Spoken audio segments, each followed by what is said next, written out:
Psychology is all around us. Psychological elements can be seen throughout the lifespan, from birth until death. Films are a wonderful tool to explain psychological theory and occurrences in our lives.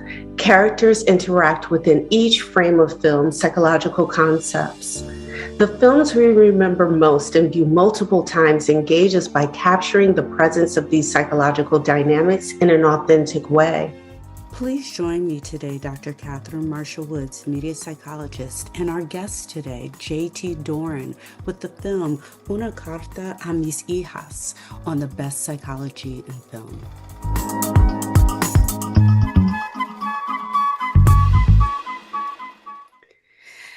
Hi, I'm Dr. Katherine Marshall Woods, your host for Best Psychology in Film. Today we have the privilege of speaking with JT Doran on his film, Una Carta a Mis Hijas. It's so good to see you today. Dr. Marshall Woods, it is really great meeting you. Carla's been great, and just talking to you and getting to know you just now is really great. I'm excited to be here, and yeah, let's tell great stories. Let's help people. Let's do it. Thank you Let's for having me. let's do that. Well, tell us about this beautiful short film. It's just lovely. Please. Mhm. So the film Una Carta a Mis Hijas is I was reading Ocean Vuong's book, On Earth We're Briefly Gorgeous. And it's a book, sort of him talking to his mom who's passed. And at the time, I was thinking of making a series of films about Queens. I'm from Queens. If you ask me my background, I don't say I'm Irish or I'm this and that. I say I'm Queens because that means I'm a little bit of everything. And, Spike Lee did Brooklyn, Marty did Manhattan, Tyler's done Atlanta, Kevin Smith did Jersey, no one's done Queens. And I said, wow, no one has captured Queens. And then I was thinking about all the people I know, all the stories I know. And something came to me about a mom writing a letter to her children that are not with her, a mom who's struggling and fighting to become an American citizen, to live the American dream, build a better life for herself and for her family. And the pain and the odds that she faced, I was like, wow, there's something there. And the script is only a page and a half. It's basically just her monologue. And but it displays what she's going through. It not only tells it through her sort of confession to her children in this letter, it shows the hardship, the work, the sacrifice, the way people take advantage, and it also the courage, the resilience. So I wanted to fit 1,000,000 pounds of emotion and story and experience into a 5 pound bag. And I also, more than anything, I'm sure you know in your city, as in mine, we see a million faces and we think we might know them, but we don't get close to them. We don't know their inner experience. I made this to bring people close to someone like her, who we all see all the time. It was sort of like a bridge. Let's give our audiences just a moment to be able to experience a bit of the emotion that you've packed into the 5 pound bag. We'll be right back after.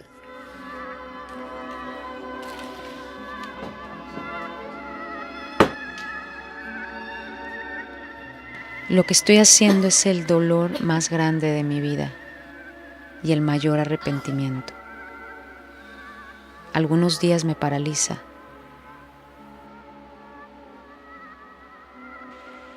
Hay días que me odio por todo este tiempo. Pero si significa un mejor futuro para ustedes, no me detendré. Puedo estar mal, puedo estar loca, pero aún así creo que este lugar nos ofrece una mejor vida y que algún día estaremos juntos aquí. This film is really important because of our population here in the US.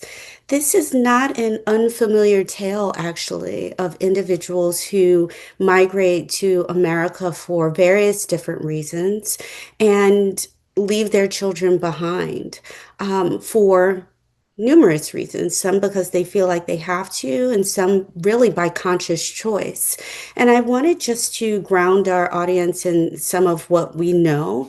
UNICEF actually wrote this great report brief regarding children who stay behind in Latin America and the Caribbean while parents migrate. And it indicates that the research and what we are aware of shifts based upon country, right? And based upon individuals and where they live. For an example, 10 to 20% of children in some Caribbean countries have one parent at least who's migrating to another country, whether it's America or Europe or a neighboring country. 7% in Peru, 21% in the Dominican Republic, as well as approximately 7% of individuals in El Salvador. Similarly, and 62% of the individuals who have been a part of these studies suggest that they would like to reunify with their children. But they do so because of budgetary concerns, attempting to be able to provide their families with a better life in most cases.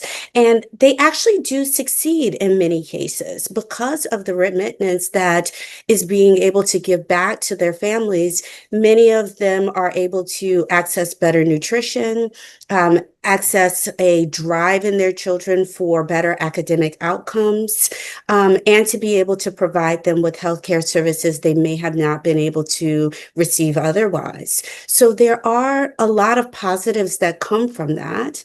There's also some negative outcomes that come from that as well. One finding that I found was interesting is that because of greater access to nutrition or even access to foods from America, there's a greater level of obesity in these children at times. That individuals who come many times, if they are really longing and grieving their parents, their academics do fall off, their performance reduce, their grades also reduce in achievement. They are more likely to repeat a grade or even have a higher level of dropout for academics. Many children either struggle with academic, behavioral, or emotional problems because of the psychological toll it can take on the children, which is really just disheartening to hear that when you said the sacrifice, in order to be able to provide financial security, or also comes with this sacrifice of the mental health deficits. For an example, one of the participants in this noted that we see that many of the children are left to grandparents or uncles and aunts, or even their older siblings. And despite who they're left with, the children indicate that they grieve for their parents. And when younger children also say it doesn't matter who they're staying with, it's never a substitute for their parent who's gone. And so these parents are making this very large sacrifice for their children's well-being. And that is the children's perspective. But this film chose to look at the mother's perspective. And I just wanted to get a sense of that from you as to not choosing the children to focus on, but the mom. So there is a collective, familial trauma and grief there. There is, and it permeates certain cultures too, because certain cultures sort of defy the notion of needing mental health support. You know, I'm so glad I'm speaking to you and you brought that up, because in making this film, I also want to focus on the trauma and pain of the mother, her psychological experience. She is suffering, she is hurting, and she's not getting care. She can't afford care. She's undocumented. And culturally, that may not be a thing. You know, the impetus may be to go to work, overcome, persevere. And God bless anyone in that position, because a lot of these immigrants, who are the backbone of this country, by the way, you know, in so many ways, they do jobs that many Americans don't want to do. You know, they do persevere, they do overcome, but at what expense? Like what is the short-term and long-term psychological impact of this trauma, of this grief, of this regret? You know, the mom, I chose the mom because, she's the one out there alone in the world, in in the dark soul of the night, fighting to provide, and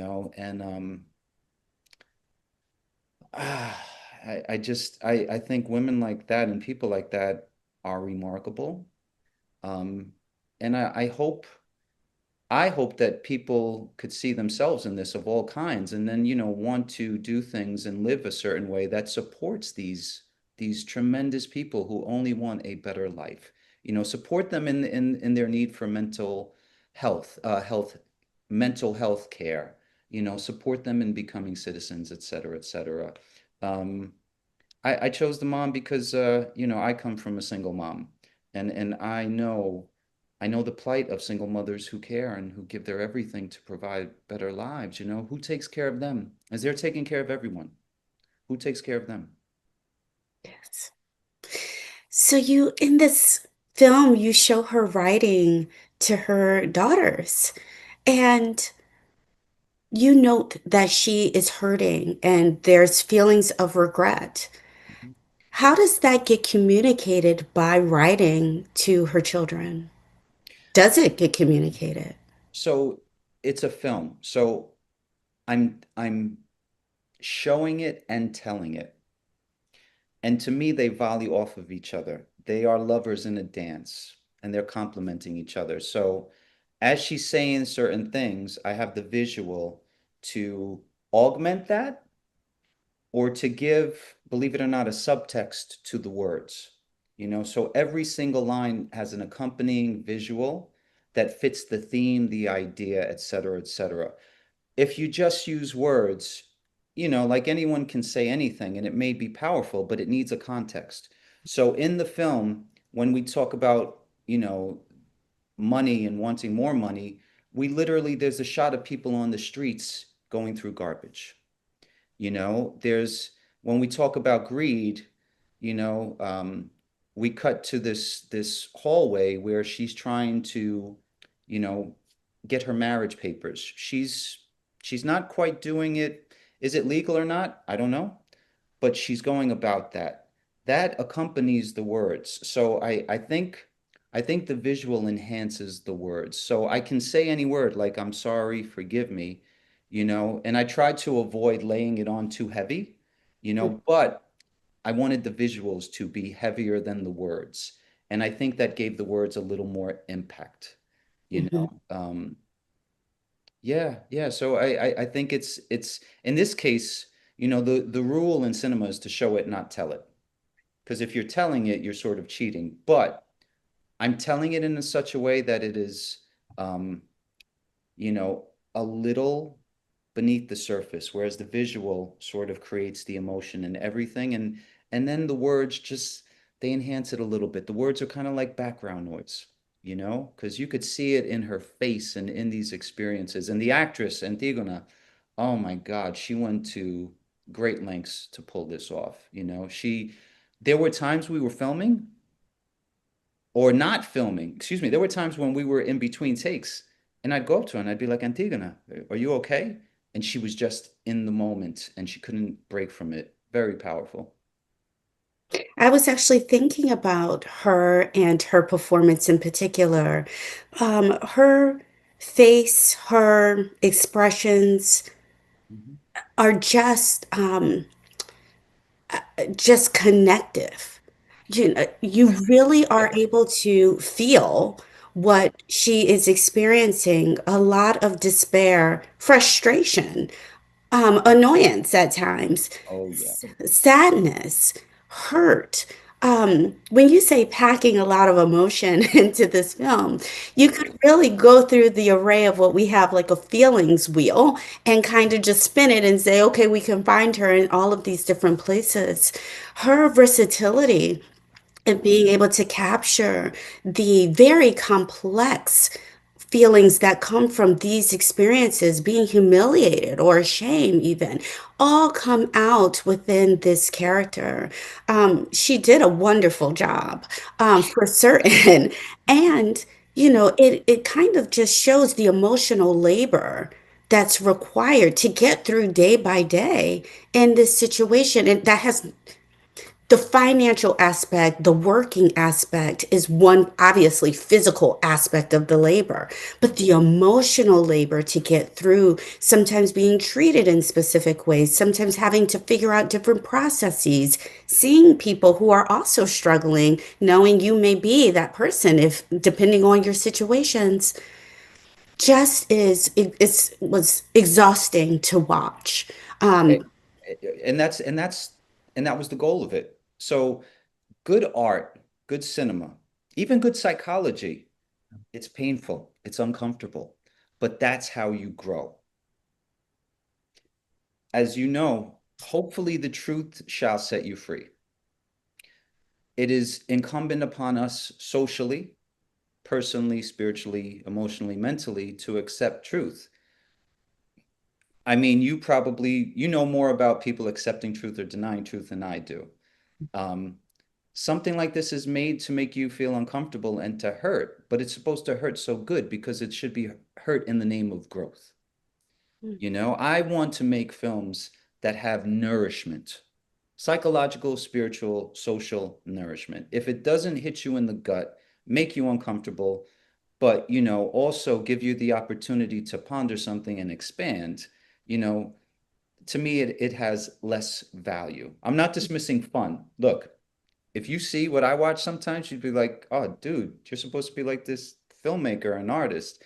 I like the silly shit too sometimes because you need that. But the nourishing stuff, the stuff that has soul and punch and challenges you, that's the stuff of life in cinema, man.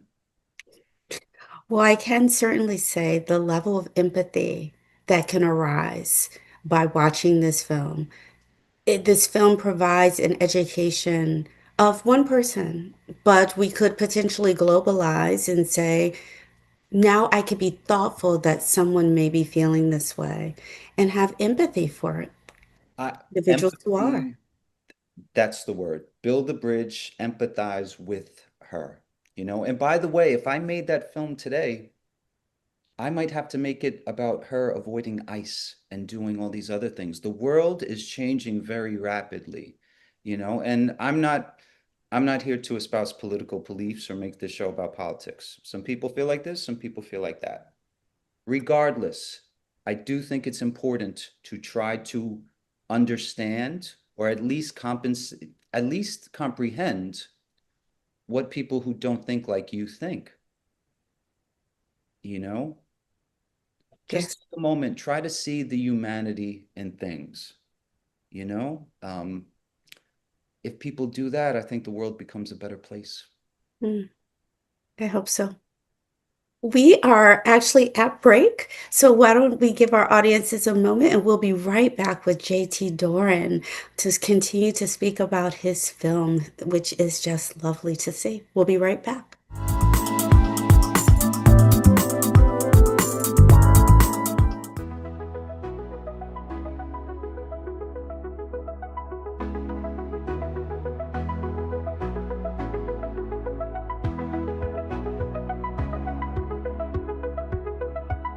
This idea of trying to find love in other people and maybe you'll feel better about yourself.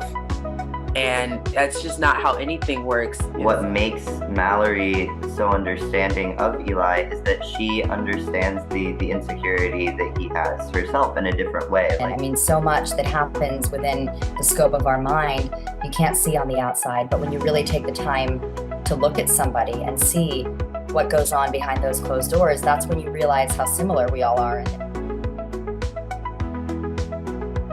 And a good part of the film deals with what we call survivors of suicide, that is those left behind, and how do you pick up your life after such devastating loss. As filmmakers, I think it is our responsibility to tell our own stories, because how could somebody know someone else's story unless they tell it?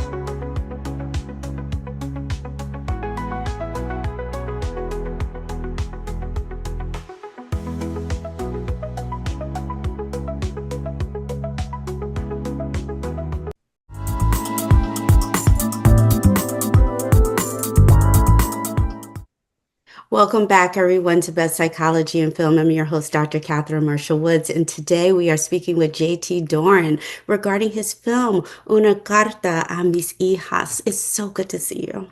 Good to see you. Thank you so much for having me.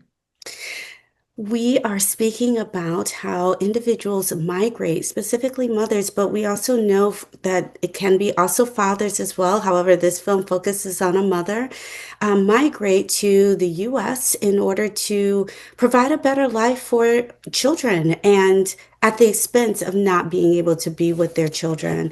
And I wanted to bring up a couple of other aspects of what research also has allowed us to understand is that I noted earlier is that about 62% of the parents indicate wanting to reunify with their children because ultimately this process of migrating to the United States or other neighboring countries for better opportunities lasts a long time for families. And I do want to highlight that this is long-term residence that we're considering. And most individuals provide support to their families for anywhere between 5 to 15 years before making another decision for themselves and for their families. And many times individuals find themselves either living in that other country for that long, the entire time, without seeing their children, and or being able to visit their country approximately 2 to 3 times, like every 2 to 3 years visiting, um, and or working really hard to being able to have their children come to the country that they've chosen to experience the long-term residence in. So when you, again, I want to just highlight, you noted this sacrifice that I just want to keep bringing up because I do think that's an aspect of when individuals see migrant workers that they don't necessarily see what they are sacrificing on the other end. And part of that sacrifice is not seeing their children for over a decade potentially, or a decade and a half, knowing potentially the negative outcomes that can exist for their child. Granted, some positives do come from that choice. That's why I'm sure that motivates them to come. However, also knowing that it's a gamble. Their child may grieve and may experience academic decline, health declines, all of these other things, violence. You know, I'm wondering, from your character, Mhm. you bring up these emotions she's feeling. Does she regret it ultimately? Do we see that she would have chosen something else? Yeah, so she says out loud at the end of the film, I would go through hell again and again if it means a better life for you. But before she says that, she says out loud, what I'm doing is the biggest pain and regret of my life. As she's breaking down, after she's gone through terrible trauma with a bad man, trauma with money and a landlord, physical ailment, back pain. Um, I do think she's resolute in her love of her children, but I also think she's fearful of what this is going to do to them and to her. And I do think she has moments of the breakdown of why am I doing this? Is it worth it? I don't think she's perfect and sublime and consistent in, okay, I have to do this. I'm going to. I don't think it works like that. I don't know any human being, you know, um, who is that consistent. We're not made that way. Our experience is full of ups and downs. And even when we work on ourselves, we still have peaks and valleys. You know, I think just her peaks, excuse me, her valleys and the people in her position, I just think they're lower and darker. Can you imagine going to a new country, you don't speak the language, you're not here legally, you're a woman, you are not as physically strong as certain men around you? That is scary. That is terrifying. The constant fight or flight mode that she is in must have horrible repercussions on mind, body, and soul. You know, So I think she, like most people, has ups and downs. I do think she ultimately will keep going. I believe in her. And I know her. This is not conjecture. This is gathered from these women. I know them. I do think she goes forward. At what expense? Short term and long term? Uh, that remains to be seen. And you know what I think one interesting component of that is I don't know that culturally in their culture, I don't know that how much they share of that. I don't know how much they can allow themselves to grieve and to experience trauma. You can't experience grief and trauma when you have to go to work and when you know you have to deal with difficult people. You have to be guarded. And look, to constantly be in fight or flight mode and be guarded, that's just a brutal psychological state to live in, for her, for the kids, for anyone really. You're right. It's interesting that you note that, um, because sometimes individuals who are in constant flight or fight, going through traumatic experiences consistently, like it's hard to process trauma when you're still going through trauma.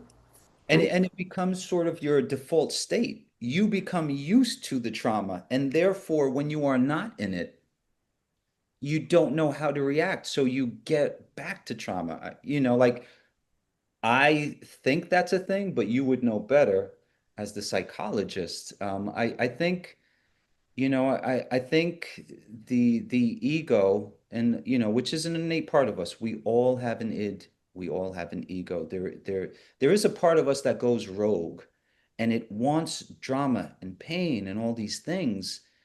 And man, when you're in that constant state of grief, of trauma, fight or flight, of being guarded, it's so hard to break away from that. And then to trust that other state, the calm that some of us can achieve. JT, it's a pleasure. Maybe we'll have you on for your next film too. I'd be honored. Thank you. Hey, I've seen your website. I love what you're doing and your values. It's very interesting and great. You have a supporter here. Keep up the great work, and thank you for having me. Of course. We will see you next time on The Psychology in Film. If you'd like to get in contact with me, find me on Instagram at Psych-Minded Media. We will see you next time. Have a good day. Take care.